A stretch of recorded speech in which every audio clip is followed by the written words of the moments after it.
juga. Kita pakai malam ini pembukaan podcast dengan salam karena kita ada di Bantul khusus ini.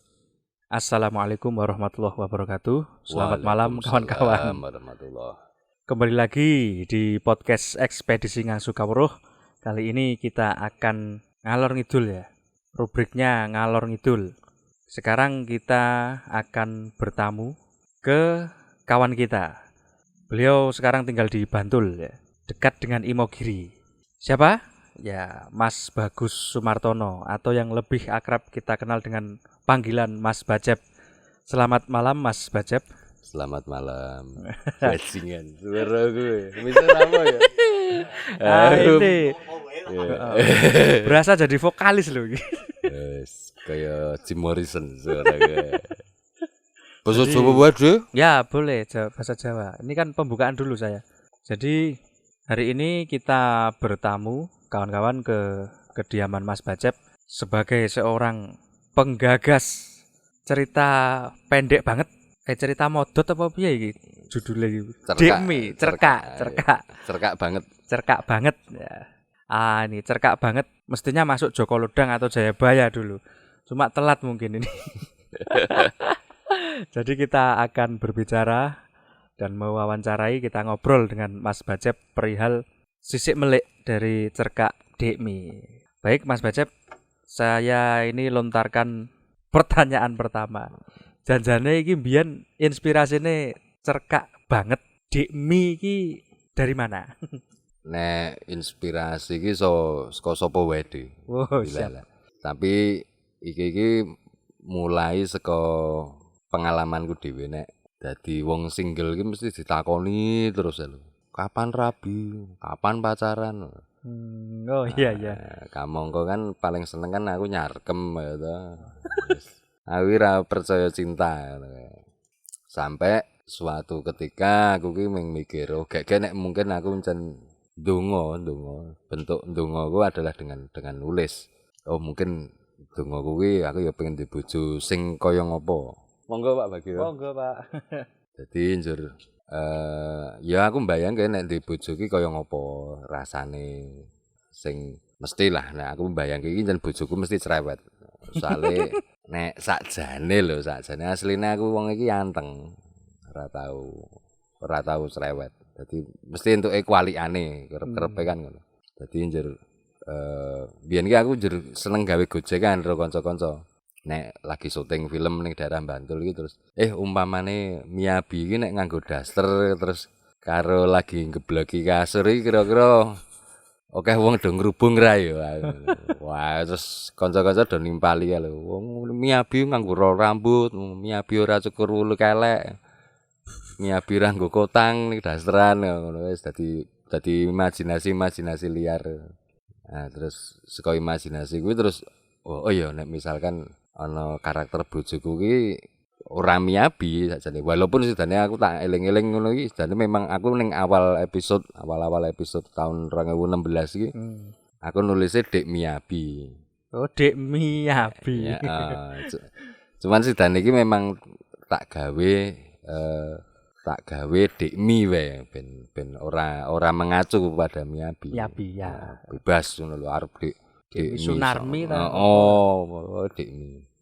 Nah, tak gambarke memang Dekmi iki kaya antine stereotip cewek Bantul utawa gaban nek ning zaman kumpul disebut gaban, gadis Bantul. Sing mungkin dandanane iki kepiye, polahe kepiye. Lah sing tak dadekke anti iki bahwa Dekmi iki mbok senajan saka Bantul ning dhek iki cerdas. Sekolahnya dhuwur, ning akademi perhotelan, seneng masak. Terus Dekmi iki wonge ekspresif, tapi tetep bekti karo sing lanang. Oh iya. Dan kebetulan memang sing lanang iki memang duduk aku lho, kuwi duduk aku. Memang tak gawe karakter bahwa si lanang iki ora ana jenenge, meng Mas ngono tok wae. Iya. Tidak pernah nyebut nama. Nah, si Mas iki wong iki ngalah banget sing memang yo wis ora apa-apa encen bojoku luwih pinter kok. Yo encen bojoku kritis, bojoku ngono dan itu malah dadi kebanggaane sing lanang ngono lho. Banggaane suami bahwa dia bisa memperistri seorang perempuan yang menurut dia itu cerdas dan ya pokoknya nyenengke lah Dikmi iki. Sak galak-galake Dikmi iki tetep nyenengke engko dhek. Iya iya. Kira-kira karakter Dikmi ini penggambaran ibu-ibu atau istri ya, istri ala Bantul Iya. yang antitesis ini secara psikologis usia berapaan itu? Nek 2016 iki aku mbayangke Dikmi itu ra kesusu rabi ya, memang ketika tangga teparone iki nikah di Usia bawah muda. 25 lah Dikmi iki wis menikah di usia 25 27 lah. Ya ya ya. Cara saya memandang Dikmi, saya kan juga baca itu Mas. Aku baca perkiraanku itu, saya kan lumayan lama tinggal di Bantul, hampir 3 tahun juga. Jadi agak paham tentang perempuan Bantul sing gemang. Iya. Heeh. Ya, Khas dengan banget. khas Bantul, perempuan khas Bantul itu gimana itu. Saya agak membayangkan itu baca itu bisa ekspresif saya. Iya. Yang baca yang ekspresif. Jadi Dikmi iki koyoke sing kontrakku kamera biyen ono pelanggan koyo ngono, dasteran ngono iku. Dan itu ada gitu. Jadi secara sosio kultur dan historis Dikmi ini pantulan dari perempuan yang di anu nggih, foreshadowing Mas Iya. Bacep itu. Iya, kan. iya, iya. Pembayangan ke depan. Ada lagi yang mungkin unik ini. Ning kene juga tak gambarke bahwa Dikmi dan si Mas ini memang belum sampai hari ini tuh belum punya anak. Jadi obsesi Dikmi itu memang pengen punya anak. Sehingga iya iya. si Mas iki sing apa jenenge wis pangger mumet sithik wis pokoke urusane jeron kathok. Iya iya. Kenapa saya bisa akhirnya itu jadi punchline dari tulisan saya tentang Dikmi bahwa iki ya sakjane mung mergo aku ya nek wae ning medsos do ngobrol ke politik wae. Ngobrol ke agama wae. Yang piye ya nek miturutku ki wong ki sakjane mung do munafik ngono lho. Asline ki menungso ki ya mung butuh weteng karo kelamin ngono. Iya iya. Jadi penggambaran di akhir cerita bahwa karakter si Mas ini yang selalu bingung dengan pertanyaan Dikmi itu yang selalu dengan metafora yang di dalam celana. Jadi misalkan di awal tulisan membicarakan tentang sayur genjer dan kaitannya dengan isu komunis. Maka di ending tulisan itu bisa aja jeron kathokku rasane koyo kebak palu karo arit misalnya seperti itu. Iya iya, itu Tapi punchline-nya. ya, tapi bukan berarti di sini saya membicarakan tentang keberpihakan atau anti dari paham komunis, tapi lebih ke mungkin nyinyir saya. Ku arep ngomong politik dhuwur-dhuwur, ku arep ngomong agama dhuwur-dhuwur, ujung-ujungnya kowe iki ya meneng jeron kathok. Saya memang seperti itu. Mungkin terkadang saya memang sarkastik ya, memang memandang beberapa fenomena sosial yang terjadi itu yang aku tadi bahasa Indonesia tapi yang Balik Bantul iki. memang apa ya nyebai kalau saya memang nyebai sing medsos ataupun bentuk-bentuk kecanggihan teknologi komunikasi iki dimanfaatkan di titik-titik itu aja. Terus mengen kono wae. Urusane iki nek agama politik yang sing sifate iki apa ya? Intim. Intim iki bukan berarti harus hubungan suami istri ya, maksudnya. Hubungan sosial, akrab, manual ngono kae tanpa ana campur tangan gadget iki seolah-olah wis musnah. Musnah, Mas. Seolah-olah. Jadi bahwa keintiman antara suami istri itu memang diwakili dengan dialog-dialog yang misalkan Dikmi iki mutung karo si Mas ini maka dia akan ngomong wis pokoknya dino iki programe gawe anak. Seperti itu. Nek aku nek aku maca, jadi ketika saya membaca Dikmi, saya sendiri ketika membaca serial Dikmi ini cerkak, saya kan jadi kemudian ingat dengan cerita-cerita dengan berbahasa Jawa. Iya. Yang pernah saya baca entah dari Jayabaya, Joko Lodang, itu kan dari dua Jawa Timur semua itu artinya. Cara penggunaan bahasanya sebagai bahasa komunikasi yaitu Jawa, tapi dialeknya ini khas Jogjanan kan. Mas Bacep pakai khas Yogyo kayak Yojo Kluthuk. Yojo Kluthuk. Yojo coret. Coret. Dan itu berbeda dengan fenomena cerita-cerita berbahasa Jawa dari Ani Asmara dulu. Iya. Yang dulu sangat populer sekali di seantero Jawa gitu. Ini saya melihat Mas Baca berani betul apa adanya itu karakter Bantulnya terlihat. Dan itu saya tidak menemui yang kayak gitu di bahasa-bahasa Jawa di tulisan-tulisan yang lain semisal cerbung atau cerkak bahasa Jawa gitu. Lalu ada pertanyaan ini lucu itu. Dek Mi ini kan kesannya sangat luar biasa. Terutama saya mengesankan ekspresifnya itu saru kan. Punchline-nya terakhir, Mas, napa mboten kersa niki? Sambil membuka daster kan biasanya. Imajinasi. Bagi saya yang jomblo misal atau yang single, itu sebuah punchline terasa betul jeron katok yang membaca. Nah ini saya pernah mendengar dari beberapa teman bahwa inspirasi Dek Mi ini juga terinspirasi betul dari tokoh yang bernama Siti Gudeg Tempe. Kita ketengahkan ada satu lagi tokoh ini Siti Gudeg Tempe. Ini hanya di Jogja ya, ada idiom-idiom kayak gini, betul loh. Saya di Malang, di Jawa Timur, atau di Madiun, bahkan di Bojonegoro enggak ada paraban liar kayak gini kira nono. Kalau yang itu tokoh siapa, Mas? Ada, itu memang ada. Saya nggak sebut lokasi ya, saya nggak enak. Tapi ini bermula dari gini, saka pemikiran aku karo kanca-kancaku iki memang kala-kala lho nek awake dhewe berkomunikasi itu memang apa ya? Memang ora tedeng aling-aling ya wis nek jeneng ngomong tempek ya tempek, kontrol ya ngomong kontrol sevulgar itu kami memang karena memang bukannya kami porno itu apa enggak, tapi memang bisa dikatakan masa pendewasaan kami itu di era represi Orde Baru 32 tahun sing ra enak banget arep ngomong ekspresif ora segampang saiki era medsos kok ngene wong do iso ngomong sak penake dhewe. Dadi niki pelepasanku karo kanca-kancaku yo ngomong rusuh ngono kae karena nek ngomong rusuh ki ade ora bakalan diciduk polisi. Nek ngomong politik lagi diciduk polisi. Nah, kuwi sing dadi pembenaran lho kami untuk ngomong-ngomong rusuh. Iki prolog saka kenapa muncul istilah Siti Gudeg Tempe. Jadi vulgar tenan asu Siti Gudeg Tempe. Jadi ki ono bakul gudeg cukup manis di satu ruas jalan di Jogja sing ya kelewatan rutene aku karo kanca-kancaku dan memang cantik ngono kae cantik terus supel nek supel iki dadi suka peler iki wis gosip iki nganti yo dek iki iso dituruni lah piye-piye ning ya ora ono kok di antara aku karo kancaku iki sing mencoba nyepik-nyepik Mbak Siti nggo ngono ki ya ora ono ming dhewe iki berasumsi berimajinasi liar ngono kae. Nah, suatu ketika iki aku ya lagi mabuk, ngono kancaku ya mabuk, tak petruk liwat. Dhewe njaluk dipepetke ning kiose Mbak Siti kuwi. Tak kira arep tuku gudeg.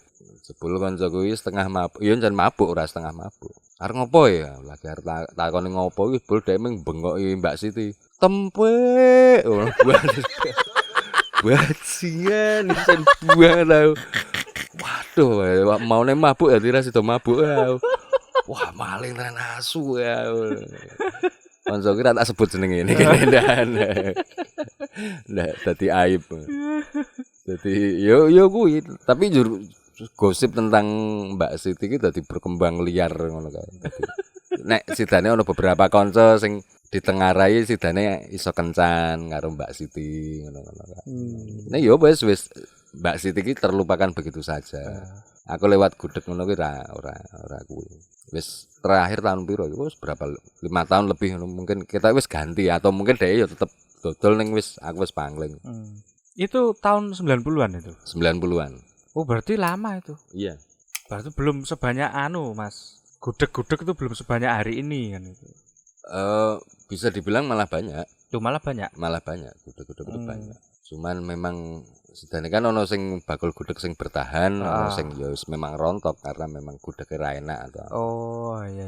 Tapi nek ruas jalan sing tak maksud iki mau walaupun aku ora nyebut, tapi kuwi ruas jalan cukup ramai, tapi kebanyakan oke-oke wong wisata, duduk wong sing sengaja pengen kuliner gudeg. Karena mungkin kan oke sing gudeg-gudeg iki sing wis cukup legend iki, dadi misalkan kau gudeg pawon, wijilan ngono-ngono kae. Wis duwe masa dhewe, gudeg batas kota. Iya. Nek Mbak Siti ki luweh karena kebutuhan apa ya, oke masyarakat malam ning Jogja iki sing lewat karena ruas jalan strategis dadi iso sak penake dhewe mampir. Dan mereka ora berfokus kepada rasa tapi luwih ning kuantitas ngono kae. Karena sogane akeh mungkin dan mungkin juga bakule ayu ngono kae. Kayaknya itu bakule ayu. Iya. Sampai apa Mang Siti gudeg tempe. Ini serius. Kalau orang Jogja, mungkin ungkapan atau idiom seperti itu ini mungkin itu biasa. Tapi bagi orang bahasa Jawa yang komunikasinya sehari-hari bahasa Jawa di luar daerah Mataraman, terutama di luar Jogja lah. Mataraman malah banyak kan jenis-jenis dialeknya. Nah, kalau di luar Jogja, kayak saya ini orang Jawa Timur. Itu sangat ekstrim tuh. Betul ekstrim. Iya, memang bisa dikatakan ekstrim ya karena memang enggak wajar, seolah-olah enggak wajar karena memang wis kebangun citrane nek wong Jogja, Solo ki alus-alus, ngomongane sopan. Tapi ya piye meneh, kami tumbuh itu memang di situasi memang zaman sing aku ki sok tetep ya ora paham ketika wong itu ngomong penak zamane Pak Harto, penak ndasmu. Wah, enggak. Saya enggak ngomong enggak enak. Ya saya itu. Juga dikit-dikit ngalami. Itu yang akhirnya memang buat kami yang sekarang ini ya mungkin seusia saya itu sudah pada hijrah, terus uripe iki do temoto, ngono do sopan-sopan. Saya memilih untuk tetap yo ben wong arep do ngonekke aku ora mari edane apa-apa. Cuman aku kuwi wegah dadi wong sing ngapusi nurani ngono. Nek sok epike koyo ngono kuwi bahwa oh aku kudu sopan apa yo sopan iki kontekstual lah. Misalkan aku pertemuan warga apa yo aku sopan. Tapi begitu nek wis berkomunikasi apa meneh aku rumangsa cedhak iki yo bangsa bajingan asu tempek kuwi iso metu bahkan ana kancaku ya seneng banget karo misalkan aku tiba-tiba iso gawe idiom misalkan pringsilanku kotak-kotak ngono kae. Kanca-kanca sudah miso-miso. Iya tuh, rata-rata yang pembaca Dikmi itu pasti kalau komen pasti kaget. Aku juga kadang kaget. Yang tadi kayak jeron katokku kok kebak palu arit itu. Itu aku kalau mau membayangkan palu karo arit jeron katok itu piye.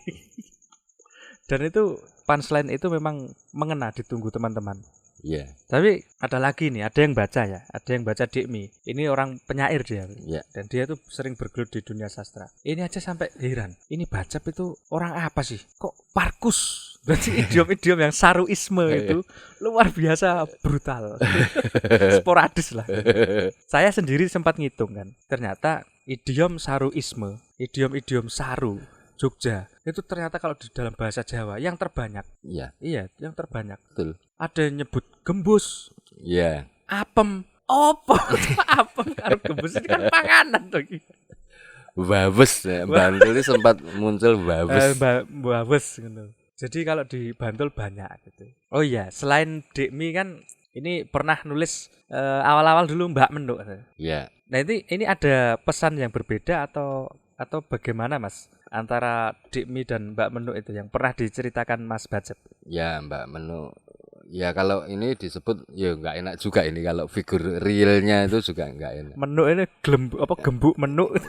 Tapi saya memang sering nggak tahu juga ya mungkin karena saya dulu kan sering gojek. Saya itu sebenarnya perempuan yang terjebak dalam tubuh laki-laki gitu. Tapi perempuan yang terjebak dalam tubuh laki-laki saya ini perempuan lesbian. Jadi saya masih suka perempuan juga. Jadi banyak yang saya gambarkan tuh tokoh-tokoh Dikmi, Mbak Menuk. Selalu nama itu dengan M itu nanti enggak tak ceritake ana alasane. Mbak Menuk itu sama juga dengan Dikmi, tapi dia lebih kosmopolitan karena saya gambarkan tinggal di tengah kota Jogja. Dan Mbak Menuk ini perempuan di wilayah abu-abu. Oh. Yang enggak bisa dibilang Mbak Menuk ini jahat, perilakunya elek, enggak bisa. Karena Mbak Menuk ini penjual minuman keras. Tapi Mbak Menuk ini juga punya sisi-sisi sosial, sisi-sisi humanis yang kadang ya ora kepikiran. Nah, itu kejadiannya Saya pernah suatu ketika itu di Sarkem lagi nongkrong gitu dan sampai subuh sama teman saya. Nah, saya sempat berpapasan dengan seorang perempuan yang saya duga kuat dia itu sempat dodolan sik dan dia pulang sebelum subuh. Begitu adzan itu saya ketemu lagi dan dia sudah pakai baju ibadah untuk subuhan gitu. Itu yang menurut saya itu memang wah pengalaman spiritual sing diaduk-aduk tenan. Yang buat saya itu sing wong sing tekun ibadah kok ngene lho. Kok aku ora tekun ibadah. Saya yang jadi tamparan ke diri saya. Saya tidak melihat profesi dia tapi lebih ke apa ya refleksi ning awakku dhewe nek aku luwih bosok mbangane mbake kuwi ya. Ya itu, cuman akhirnya saya memilih untuk tidak nutup-nutupi nek cangkemku ya bosok, kadang pikiranku ya bosok, tapi saya memilih untuk jujur. Saya tidak mengemas-ngemas itu dalam kerangka agama, kerangka politik apa. Mungkin sampai pada tataran sekarang ini saya yang benar-benar skeptis ya atau wis mangkel wae karo jenenge politik agama atau politik agama itu campur aduk wis wegah tenan. Ya kembali ke spirit di masa sebelum reformasi bahwa sing netral tenan ki saiki ya ngomongke kelamin kok. Nek mengarep ngomongke politik agama wis marai congkrah, marai padu. Ya. Ngomongke agama saya meneh, saya ribet meneh. Mbok wis nek anggere diomongke susu, pupu, bokong, wawes kuwi mau wis netral gitu kan. Walaupun sebenarnya di setiap tulisan saya baik Dekmi ataupun Mbak Menu itu memang punya apa ya punya sentilan apa ya nyentil neng masalah-masalah politik, sosial, agama gitu. Kadang-kadang memang saya masukkan ke situ. Kalau inspirasi dulu Mas, gaya anunya, gaya penceritaannya itu dulu pernah terpengaruh apa Mas? Oh, kalau yang buat saya yang sangat mempengaruhi saya ya bacaan bukunya Pak Abbas CH di Radio Reco Buntung itu. Berarti nggih, pada era itu memang ya betul-betul nempel ya. Iya, ngehits banget. Hits. Buat saya memang saya kagum dengan Pak Abbas CH itu yang dia berganti-ganti peran lanang wedok itu ya. So persis banget nek nirokke wong wedok. Apa di zaman itu juga ada kisah-kisah pembacaan di radio gitu yang kayak Dekmi gitu. Saru-saru alam Bantul itu enggak ada. Ora ono rek. Enggak ono. Zaman gue. Ketika baca Dekmi itu kalau dia laki-laki normal, saya pikir ya lajel. Jadi tetap lajel gitu loh nih jeron katoke iki. Nah, ini saya tanya lagi yang kenapa karakternya menggunakan awalan M ya, nama M gitu. Saya lupa saya cerita itu. Memang ada satu novel yang cukup berkesan ya di hidup saya itu kan. Yo oke lah, novel populer lah. The Da Vinci Code itu. Membahas tentang huruf M itu dari lukisan The Last Supper-nya Leonardo da Vinci. Itu yang kalau buat saya itu yang komposisi huruf M di dalam lukisan Last Supper itu yang jadi wow banget gitu loh. Oh iya, nah, misalkan dua karakter dengan nama M itu mesti menarik. Tapi saya menarik versi saya ya, maksudnya saya juga enggak gagas banget memang. Cuman karena saya merasa bahwa saya memang menekuni dunia tulis menulis itu sejak kalau resminya sih udah lama, tapi kalau terhitung saya masuk profesional dan mendapat penghargaan itu ya 2005 itu. Dari 2005 itu saya berproses menulis terus yang akhirnya kalau saya itu punya kegelisahan itu tadi ketika medsos itu cuma digunakan menggo apa ya nggo padu, tinggo regejegan masalah politik dan agama. Maka saya niat awal itu sebenarnya kan cuma melatih naluri menulis saya. Jadi menulis pikiran saya, kegelisahan saya, ekspresi saya itu kan melalui tulisan-tulisan saya. Tapi kalau gawe cerpen kok ya rasane kok kedawan. Cerbung saya meneh. Wes lah, memang ngapali polaku dhewe sing nek scroll 3 kali wis cukup. Nah, jadi piye caranya aku gawe tulisan dalam 3 kali scroll itu sudah selesai. Tapi tidak ada batasan saya berapa ratus kata enggak ada. Saya cuman menginsting when nulis. Sampai hari ini kalau enggak salah tidak pernah saya juduli. Iya, mau ya. Langsung fragmen. Iya, tidak pernah ada judul. Iya. Kan dan itu juga ya Mas, situasional ya kadang. Iya, betul. Situasional. Ada yang nulis iki lagi ning Parkus. Betul. Mungkin download inspirasi. Iya. mencairkan yang beku. Mencairkan. Ada kira-kira enggak tim ada titipan pertanyaan enggak dari pembaca? Ah iya, ada yang nanya nih Mas. Dari pembaca ada yang nanya. Ini mau diantologikan atau diterbitkan tidak ini kira-kira?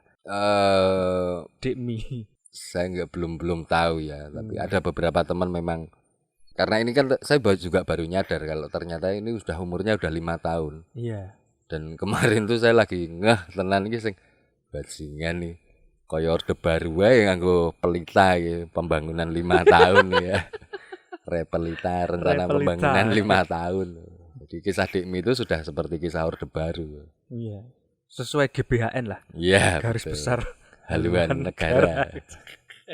Ya itu. Jadi nanti kawan-kawan pastinya banyak yang menunggu. Tante saya Iya. yang umurnya itu sekarang umurnya berarti sekarang 59 hampir 60. Surabaya. Itu juga sering baca Dikmi. Wah, serius? Iya, serius. Dan lebih sering istighfar. Sambil ketawa. Ketawa tapi istighfar. Dengan gaya Saru Bantul itu. Ya, sepertinya memang kita butuh gaya kepenulisan yang seperti itu hari-hari ini tuh. Kira-kira waktu Mas Bacep nulis tentang Dikmi itu ada enggak yang tersinggung gitu? Lapor atau mungkin langsung ke Mas Bacep ngomong gitu? Belum ada. Oh, sejauh ini belum ada. Aman.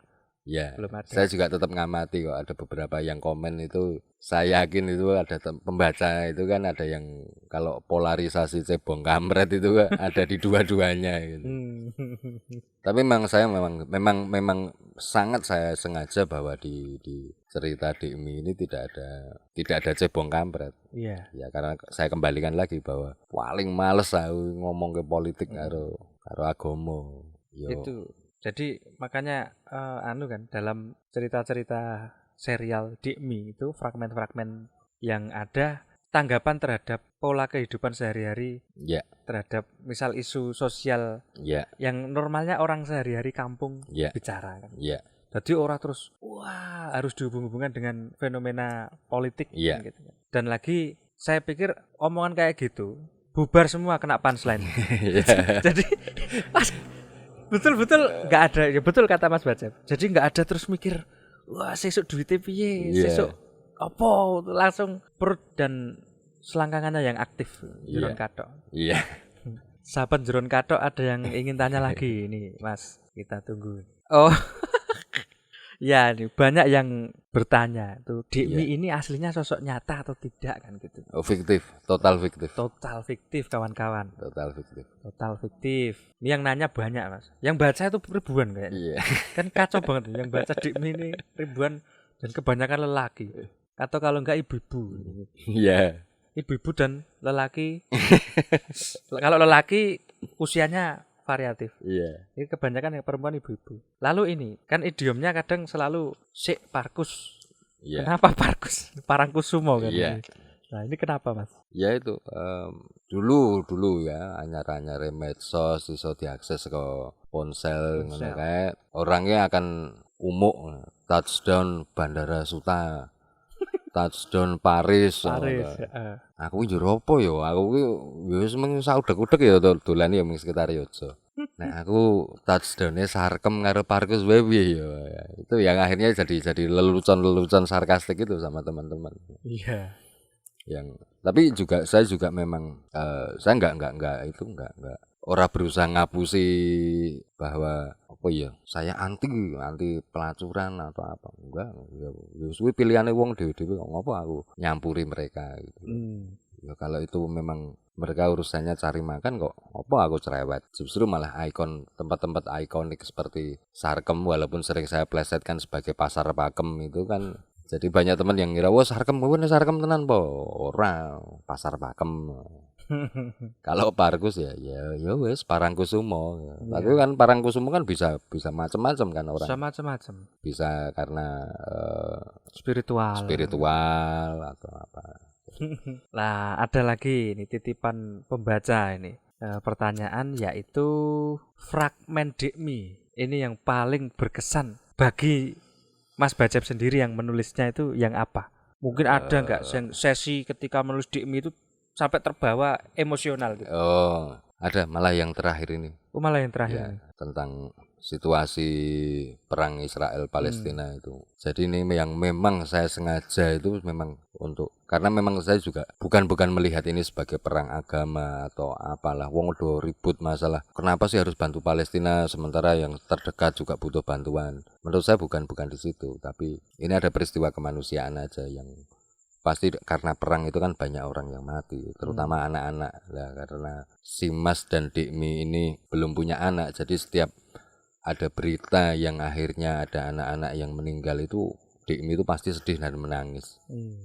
Karena peristiwa perang itu Israel Palestina itu Dikmi menangis sehingga di episode terakhir itu memang tidak ada jeron kathok.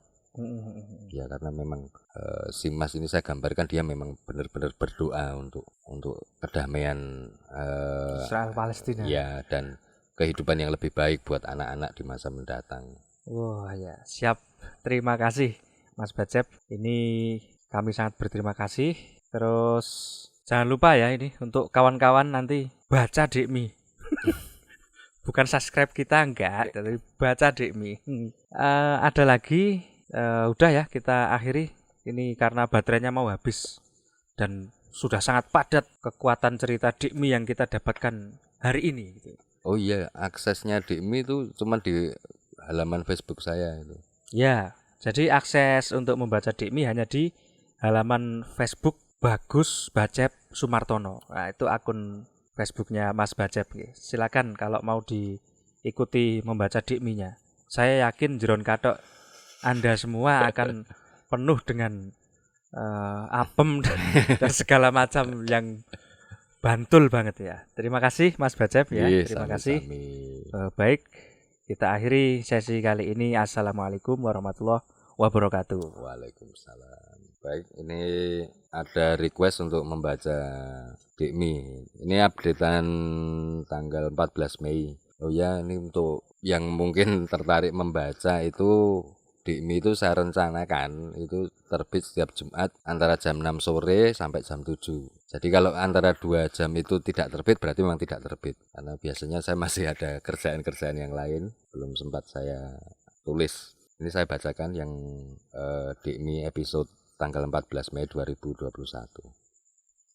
Wayah riyo Dikmi ora masak opor ayam utawa sambel goreng krecek.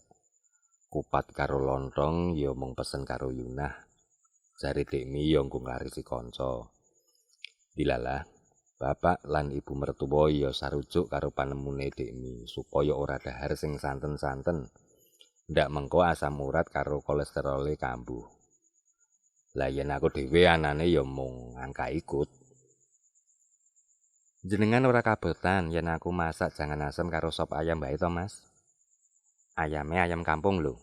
Mesti gurih tur keset daginge. Aku mung mantuk karo mesem. Wis pokoke kabeh masakane Dikmi kuwi mesti enak.